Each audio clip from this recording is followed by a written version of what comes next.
अमरीकी सदर जो बाइडन के सीने से जल्द के कैंसर का सबब बनने वाला जख्म कामयाबी से हटा दिया गया।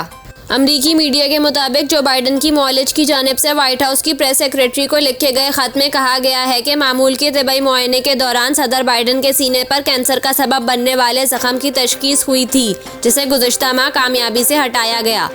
जो बाइडन के मुआलिज का कहना है कि अमरीकी सदर को मज़ीद इलाज की ज़रूरत नहीं, वो अपने फ़राइज़ की अदायगी के लिए मुकम्मल फिट हैं।